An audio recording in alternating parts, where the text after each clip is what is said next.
sounds pretty good. And what I was going to say, I've already thrown in that we can't afford not to record, but I was going to go.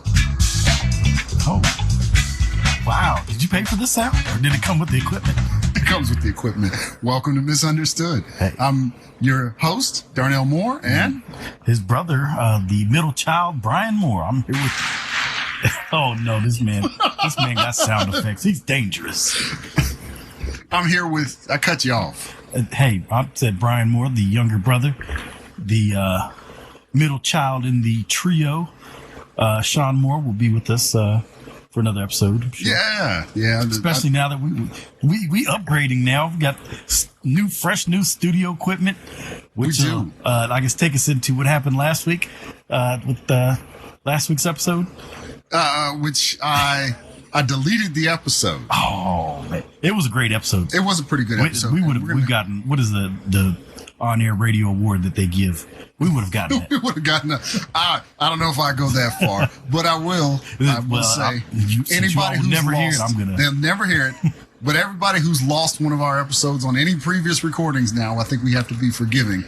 Yeah, because it does happen. Because it does happen. But I've also set up a pretty good backup from here on out. So this is now double recorded from here on out. Make one mistake. Next mistake I make will be different.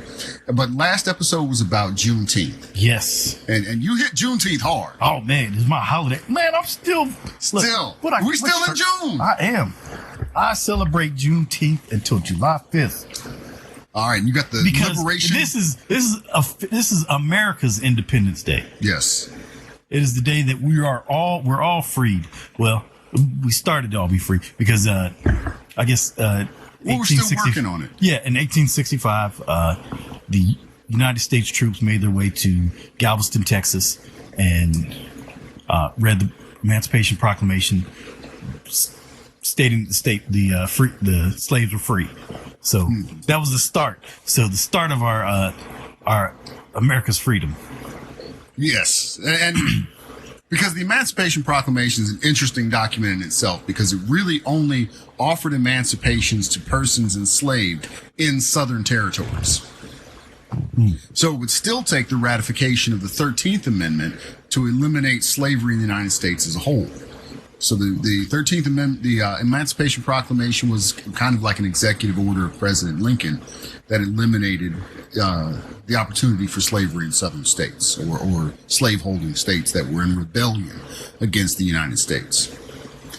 And Lincoln went really hard not calling the southern area its own nation. He called them states in rebellion. He would say anything except that they were their own nation. He would not give them that credit. And he worked really hard to make sure that credit wasn't in any of the wording either. Okay. And so this information finally makes it down to Texas, which, in spite of having lost the Civil War, is just now getting this story in that all the southern states no longer can hold enslaved persons anymore. This is full 2 years after. Full 2 years. And see, this part, I'm bad with time frames. I just know it's after. And so they had to get those crops in before word got out. Which is essentially what was happening. Is a lot of the southern folks who had fought, the folks from Texas who had fought for the Confederacy, were making their way back. The South had been devastated. Much of their property had either gotten up and left, or whatever they owned at home hadn't been tended to during the time that they were out at war. So they were trying to get this turnaround real quick before word of this changing in the United States occurred in Texas. And so they were pushing still to get things accomplished. And there's always been this belief that African Americans could not handle freedom. What? That if you let us go, and it's the biggest almost trick that's ever been played on anybody, how this group that was enslaved and was valued more so than almost the entire, in turn, we were valued more than most of the nation's other wealth. The wealth in people was valued this high, but we didn't trust that those people could be managed themselves. Yeah, well, these are the same people that thought that us going back to Africa is the worst thing they could do to us. where we'd be, almost back to a primal state, swinging from trees. And that one gets interesting because Lincoln called in a group of African-American men in the North and brings them in, and they're all like, oh, we're going to get to go have this conversation. He basically just kind of tells them that they're the big problem in this country, and once this thing is over, we're going to ship you guys all back to Africa. We're going to create a nation. I did not know that. Yeah, and they pushed back. They were like, at this point, we're not Africans. Yeah. We have been in this country too long. We are Americans. We have helped build this country, and we're not going anywhere. And so that's a kind of a surprising, this whole like go back to Africa. There's no parts of Africa that we can go back to because we're from different parts of Africa. We're from different tribes within those parts of Africa. And we're very European at this point too. Most of us also have a lot of European ancestry because Americans came here and made slaves out of their own children. And so there's this other lineage of American enslavement. And there's, again, it still goes back to this fear that these people that were enslaved were worth all this money. We're now lazy as soon as emancipation comes around. It's kind of the biggest trick that came out after, black people don't want to work. We could almost say that it was our slave master side of the family that we get our laziness from. I don't think laziness is an American thing at all. We weren't lazy until you diluted us. I don't think there are any lazy people in this country at all. I don't think there are very many lazy people anywhere. In fact, a lot of the people who live their lives trying to be lazy, sometimes it feels like they put more work into that. Yes. than it does to just get the job done. So I don't know that you can live this human experience and actually be lazy. You either work with your muscles, work with your time, or work with your brain. But you've got to do some kind of work. And so that's just a lie that I think comes out of fear. And that we're still combating. And I think even combating on the other end, where there is a little bit in the black community, this idea that the white community doesn't want to have to compete with. And that's where some of these other things are laid on top of us. Well, now what do you mean? Kind of the joke you made about the white half of us is what's caused the laziness. Is that there's this belief. And when we say that because we're not biracial. No. Man, I had an argument with a student once. But we, both of our parents did have ancestry done, and what we did find is that a lot of Scottish, Irish, European Jew. Yes. How bad luck is that? We go from enslavement in Egypt to enslavement in the United States. Gosh, man. Shoot, our people. I got into an argument. One of my students, and this was, this has been about 15 years ago. He was a biracial student, and he was telling me I was biracial. I'm like, I'm not biracial. I'm just light-skinned. And then I was like, this is when Dad worked at the high school. So I was like, that's my dad. He's black. And he's like, nah, I know you're biracial. Yeah.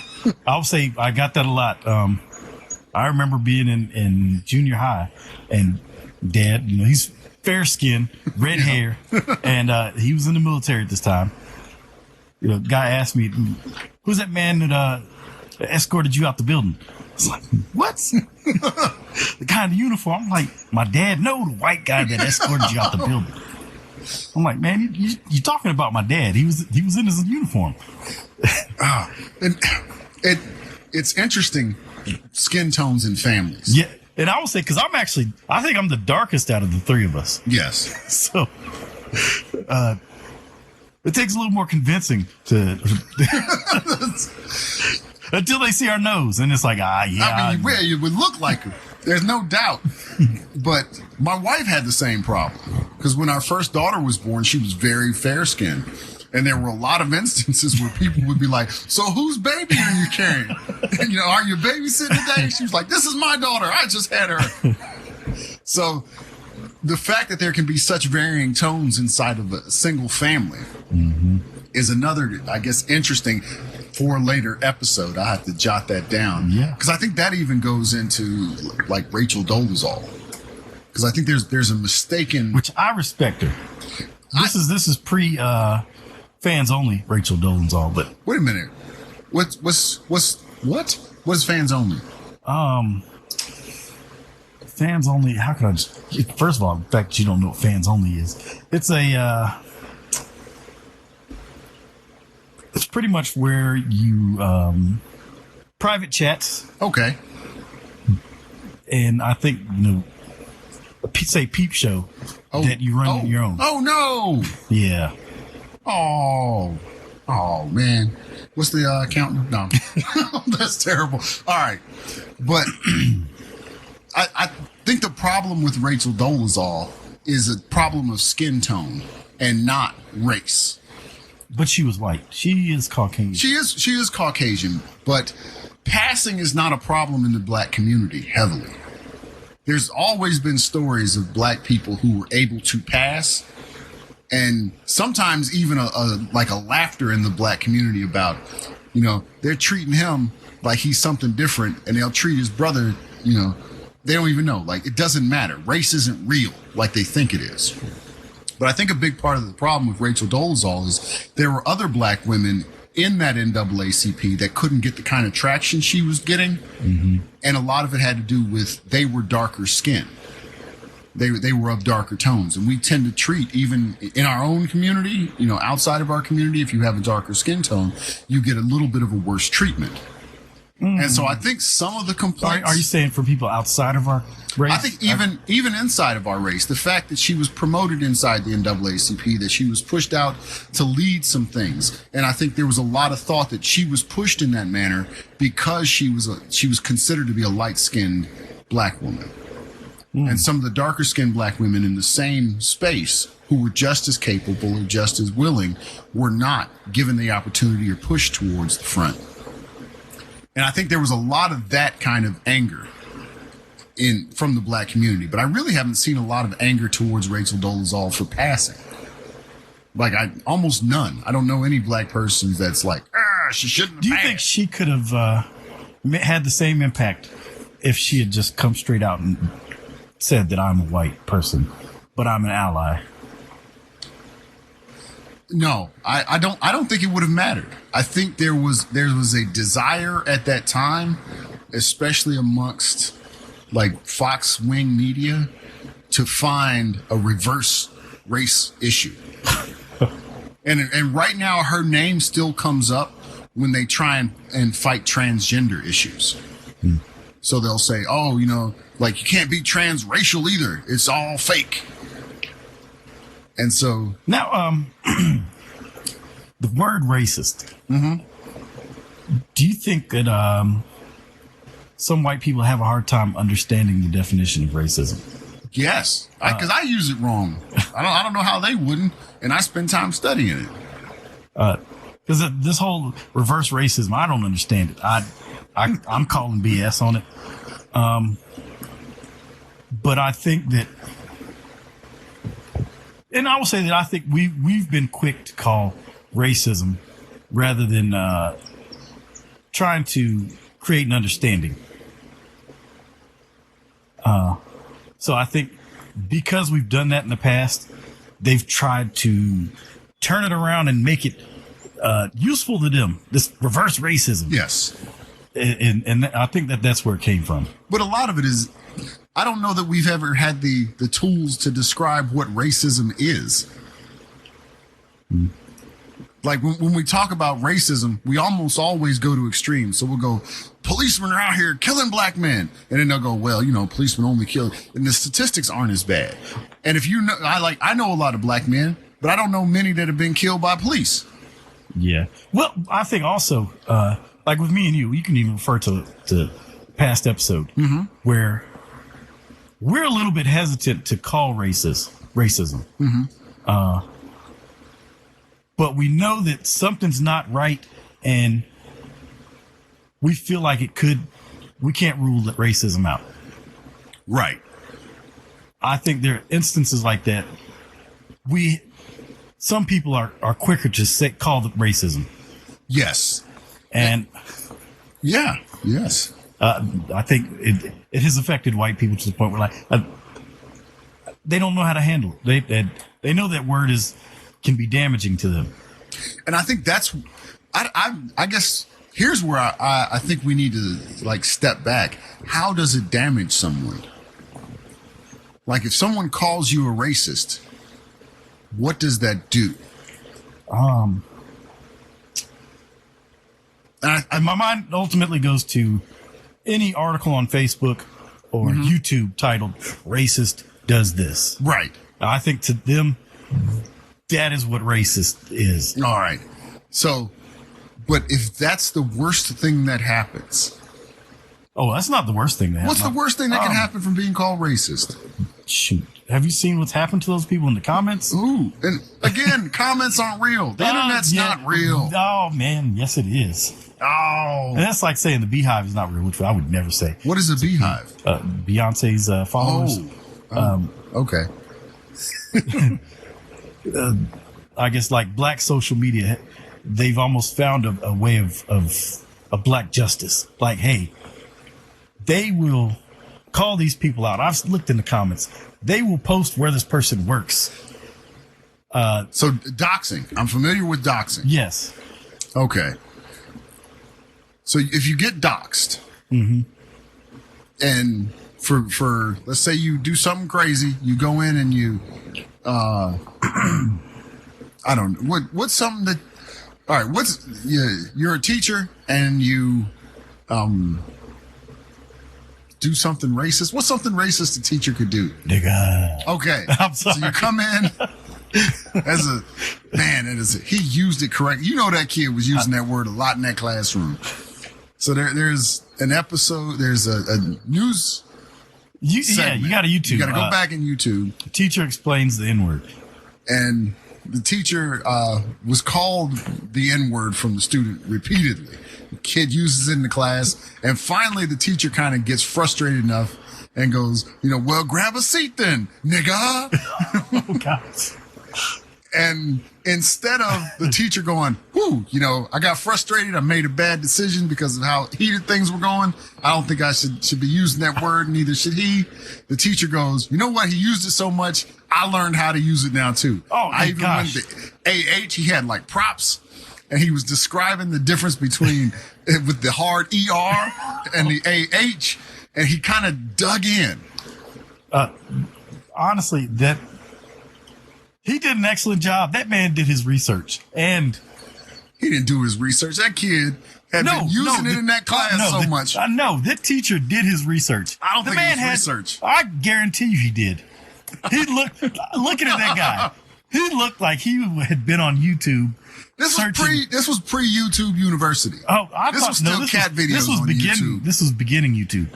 I don't think there was enough information. This man at least rented Boys in the Hood, Menace to Society, but unless you're steeped in black culture, some of those things don't hit very well. That's what happened with Don Imus. Well, but did he use it correctly? He used it correctly, yes. And he knew the difference. And he explained it well.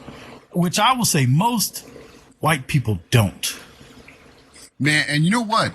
I'm going to go back and defend, because not only do not all white people do it properly, but not all black people can. I have been, I've been getting deep into black conservative media. Okay. And the Hodge twins, I called them the Tuttle twins at one point. They've got a set of books that they write that they label themselves the Tuttle twins in the set of books. But I've gotten deep into the Hodge twins and Candace Owens, and the Hodge twins use the N-word a lot, like a lot. And they use it wrong. I mean, like, well, of course they're very, using it very wrong. Because they're using it for the wrong audience. And perhaps that is a big their part audience of it. is. I guess that's a big Caucasian conservatives, and I will say that's the majority of their audience. I'm not going to say that they don't have any black followers. They got one now. I'm there. I'm following them on. Just don't get in too deep, my brother. It's weird. I've gotten some rules for following black conservatives that I think I've figured out pretty well.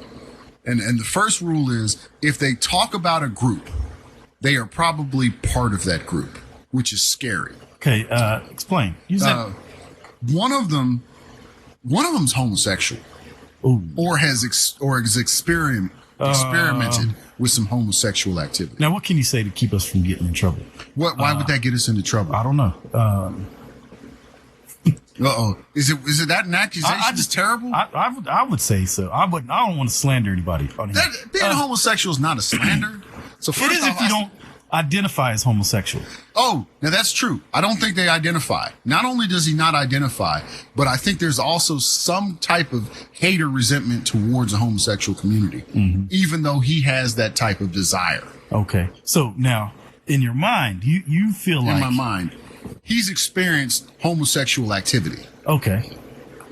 So, and again, that may not make him homosexual, I guess, because I really I don't know what you got to do to get your card.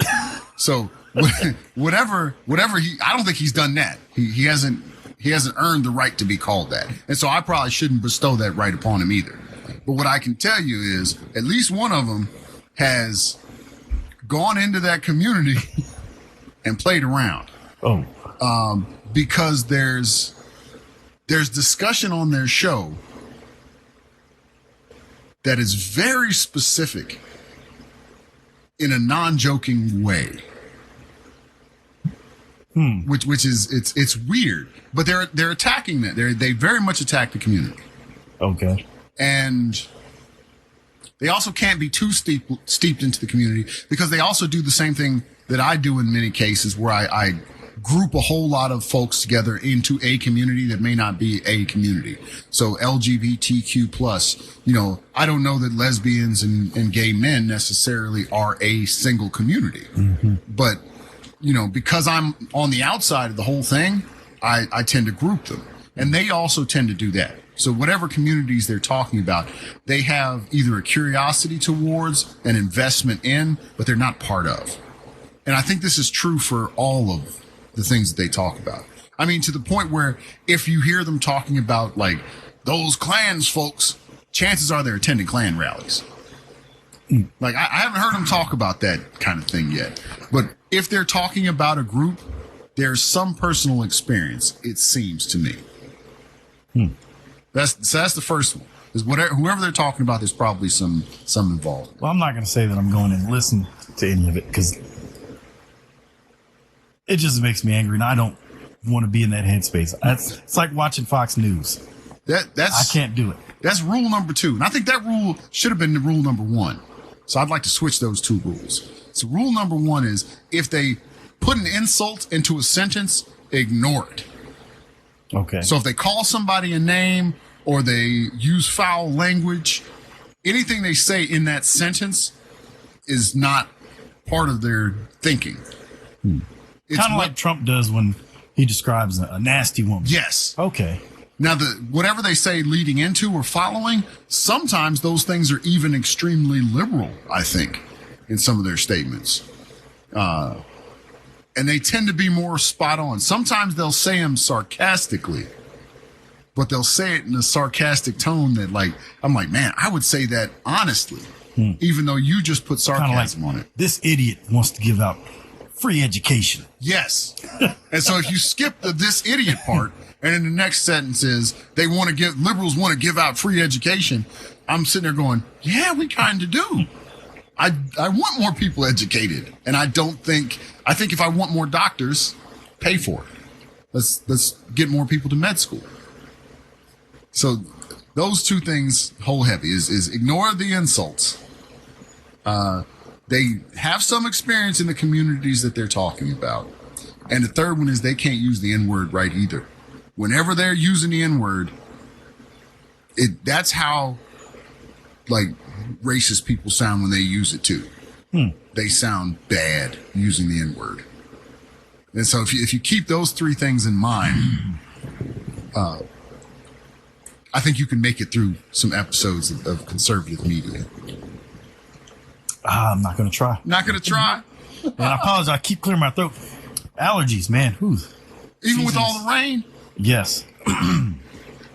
Oh, man. I thought that would help out. Well, I just wanted to explain. You all hear me clear my throat on air. So Let me clear my throat. All right. So now, have we finished up Juneteenth? Because we're not going to finish that to the end of June. We didn't ask how you celebrate. Well, and this is pretty cool because I'm excited. Tell them about your wife. Tell them about your wife. Oh. So each year, my wife, during the Juneteenth celebration that's held at Booker T, and they've been holding this celebration at Booker T for maybe the last 12 years. Mm-hmm. Like, it's been going on for a while. My wife goes down to the park and portrays one of the people that was enslaved on the plantation, usually Jane, which was Booker T's mother. Mm-hmm. And she portrays the moment that is expressed in Booker T's story, Up From Slavery, when the Emancipation Proclamation was read to the folks on the plantation. Now, does an excellent job. And I would say it's almost an improv type of interaction. It is. Because, it's interactive. You're asking her questions, and she's answering them as if she was Booker T's mother. And my kids, we enjoy it every year. And that's a heavy bar to set because most of the information she's got, Timbo Sims is a park ranger there that does the writing. Mm-hmm. And Betsy Haynes does the setup for it. And those two, what they'll do is they'll pull pieces of information from Booker T's writings, from ledgers, and they use those things to create enough of a story to be told. Okay. And so they helped navigate the story this year and did a lot of the writing for that. So for the most part, anything that she portrays information wise comes from some historical place. So it's not just made up things. Okay. And so she portrays Jane for most Juneteenth. And I found out last time that both you and I found out about Juneteenth. Yeah, from Tim Sinclair. Yes, this was, after attending an HBCU, both of us had graduated. Because you graduated in 2002. Yeah, 02 for my bachelor's. Yeah, and I was 04. And did not know anything about Juneteenth until we met Tim Sinclair, who was a park ranger at Booker T. Washington, and I think he started the inaugural. Yes. Juneteenth celebration at Booker T. Washington Park here in Franklin County, Virginia. And his sons were there at the park today. He passed away a few years ago. And I got to tell him, he got me into the portrayals. I'm not a great actor, but we've always had trouble finding people who would play enslaved people. So it's always been difficult finding black actors to come down to Booker T. And so he would often end up in period clothing portraying someone enslaved. And one day he had a slave revolt. So we were out there doing our thing, and the guy came by and told him to work faster, and he threw down his plow and said, "It's hot. I'm not working anymore." And I didn't know if this was in the script or not, so I'm in the background. I throw mine down too, and I'm like, man, are we supposed to do this? So I got to be part of a slave revolt, at least portrayed in one instance. I think he would have been he would have searched for freedom early on. Even then, I think he was he was a special character. He was amazing. And in fact, most of the folks that work at that park, I am absolutely adore. Yes. Brittany Lane. Yeah, Brittany did this amazing talk on the 13th, 14th, and 15th, the post-Civil War amendments, and she created this session of seminars about it during COVID, and had people come in and act as the moderators, have people act as the note takers. So we've got an amazing gem in this park here. And so that's part of our celebration every year, is to go out there. Now your celebration starts. Since we're shouting out people, even John Mitchell for continuing to put it on and help. I think he's in charge of the acts that perform. And has lately been emceeing. Yes. Which has been amazing, because his emceeing skills were already good, but every year they kind of jump to another level.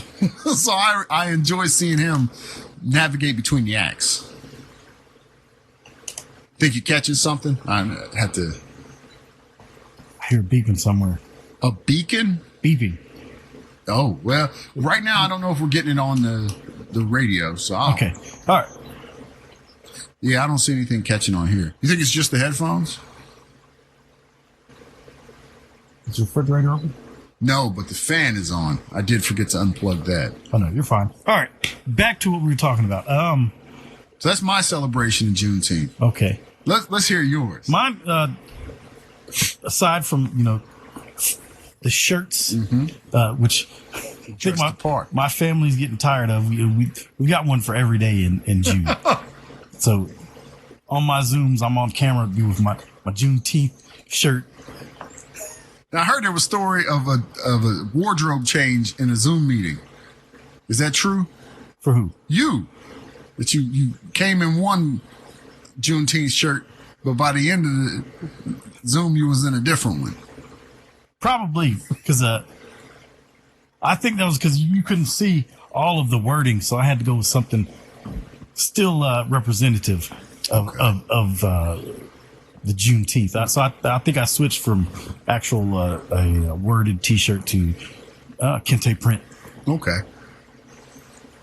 But yes, but same. We celebrate at the park every year.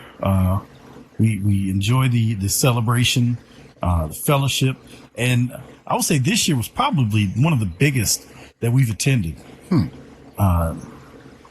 Yeah, and it's only getting bigger, I guess. For my family, we enjoy that. Also, I like to spread the gospel of Juneteenth. For my company wide, we have a Yammer social post. So I kind of did a post. What is a Yammer?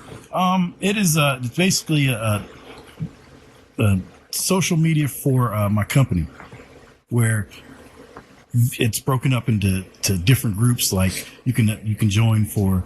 There's the all company, which is the main group, and then we have a diversity group. It's like chat rooms. Yes. No. Okay. Well. Yeah. There's a work from home group, remote workers. Okay. So I kind of took that time to create an all company post about Juneteenth, and even included a local celebration for people that actually. My company is based in Madison, Wisconsin. So I posted a link to the local Juneteenth celebration for anybody that does live in Madison, Wisconsin. Okay. So yes, spreading the word. Just this is my Independence Day, so I will celebrate it until July 5th. You're gonna go one day past the 4th? Yes. Okay. And I think we're going to find more and more of this, is that there are going to be days of independence from different groups that we never knew about. Mm-hmm. And I think that's just one of the great parts of this country, is when we discover, we tend to celebrate. Yes. We don't always do it fast. We don't always do it immediately, but we usually do it. We bring more people in, and that's what makes us a stronger country. Mm-hmm. Well, so I guess that's as much as we can think of about, I guess, recreating the Juneteenth episode that we lost. Mm-hmm. What else did we discuss? I think it's coming to mind. Did we talk about religion? We did. We closed out with the religious because I've been wanting to talk religion, and so I was hoping that would be an episode we could hit next, and we're probably close to the same timing wise. So we kind of closed out, and I kind of challenged you to describe what my religion was, and so this should be even better because you've had a little bit of time to think. Yeah, same answer. You are a Christian follower of Christ.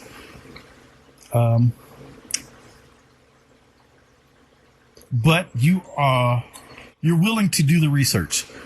You follow the Bible and not the person who is preaching, which I can appreciate, because that is the biggest trouble I have with joining churches. I don't often see eye to eye with who is preaching the word. So, I do appreciate that about you. I know that you've had discussions with your pastor where you said, I don't see it like this. So I can appreciate that. You and that phone. Since you pulled it out, I'm going to talk about it. This man has got a Galaxy 4. Man, my S4 is still working. But you know what? It messed up on me. So you see it's not in the case. I went to plug it in. And it was like moisture in the plug. It won't charge. And it was like, Like, so, I want this phone to die, and it will not. It's the Nokia 4 of smartphones. I'll tell you what I've gone to doing. I've turned my data off. And have I told you about this? Well, I'd like you to explain on air. Okay. And so there's a couple reasons. The first reason is I've heard that a lot of the things that we do are energy consumers, but we don't see any result of them. And so we sometimes don't think about it.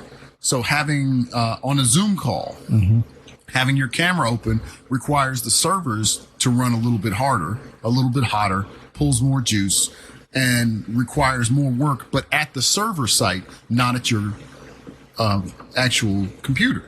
So when you run your camera, when you don't need it, it's actually causing an energy consumption somewhere else. And the same thing is true with the data. So when you've got your data running all the time in the background, you're pulling electricity, you're pulling energy that you're not even using, not even thinking about, not even needing from somewhere else. And the second reason is I think I've got a little bit of an addiction to Okay, that makes more sense. the internet. But I didn't realize the second one until I turned off my data. Okay. So turning off my data meant that when I leave my Wi-Fi zone, I can't get on Instagram. I can't get on Facebook. And so I have to be present in moments when I'm not near my Wi-Fi. And so it's starting to get me to detach a little bit because it limits where I can get on the internet. Okay. Now, I will say I had to turn off my notifications because those were the most distracting to me. You can turn off notifications? Yes. And I will show you how. Okay. It is beneficial because Facebook it nags more than my wife does. Man.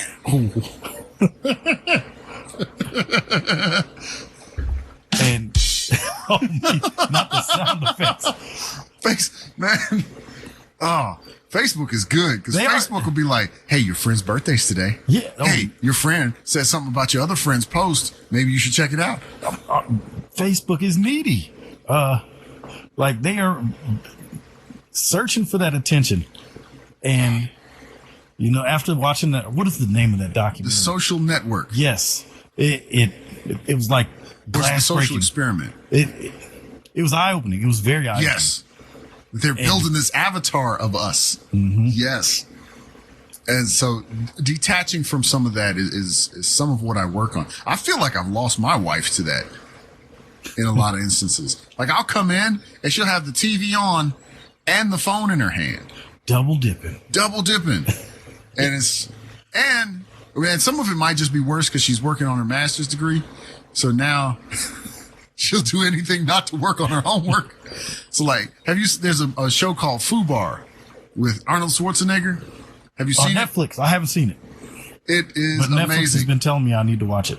Netflix might be right. I started watching it because Tressa didn't want to do her homework, so she put it on in the background. But it's pretty good. It is like super action. Like, well, it's from the governor. It's crazy some of the stuff he can deliver. Like when to be serious and when to be joking. Like they had to pour nuclear waste on the train tracks at one point, which is just a completely ridiculous premise. But he sells it. Huh. It's pretty good. I had to explain the acronym FUBAR to my wife though, because she was like, "When are they going to get to FUBAR?" And I'm like, "What?" She's like, "The country. They're going to some country FUBAR." I was like, "No, FUBAR is effed up beyond all recognition." Now, I don't think I would have known that if I hadn't taken ROTC. I don't know. I don't know when I learned FUBAR. I feel like I was outside of any military space when I learned. I knew it was a military term baked in, but I thought I got it from learning, watching the news and then reporting on some of the war stuff. Now, where were we going with this? Well, last thing we left off on was religion. Okay.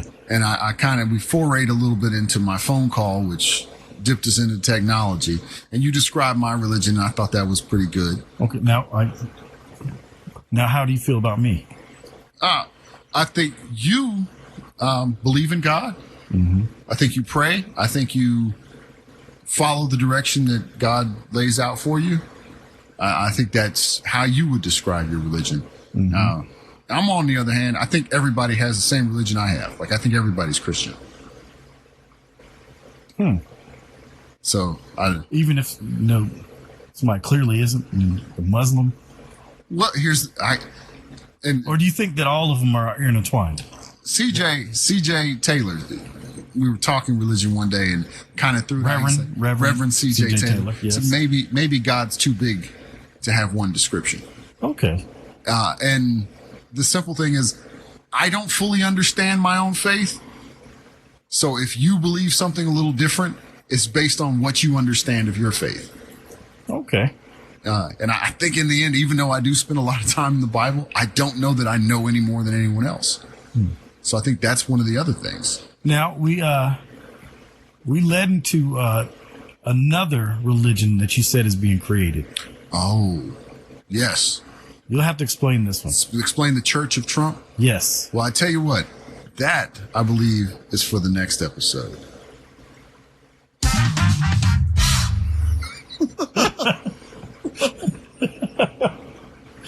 Oh, man. You're having fun with this.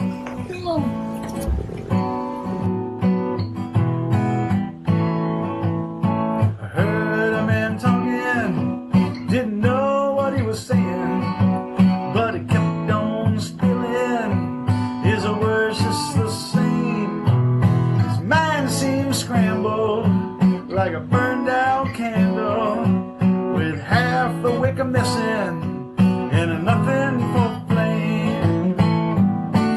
Give me a savior that takes me away. Give me a blanket and a space for my head. When time descends like an old stage curtain on the back of my eyelids, I'll be in a place instead.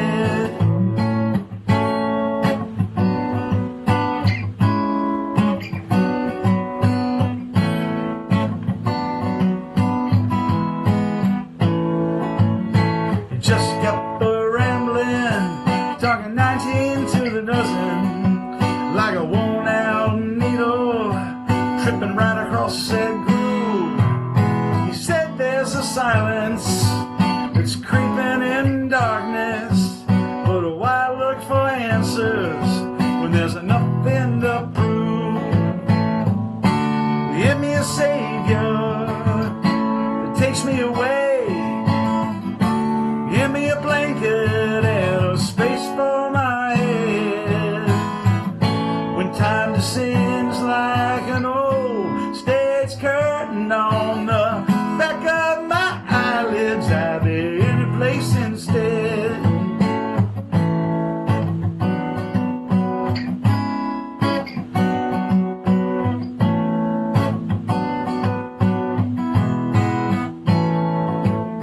If time were elastic, would we dare ask it to hold on to something before it melts down like ice? And if we could listen, we'd hear back the laughter, 'cause no one ever wades through the same river twice. Give me a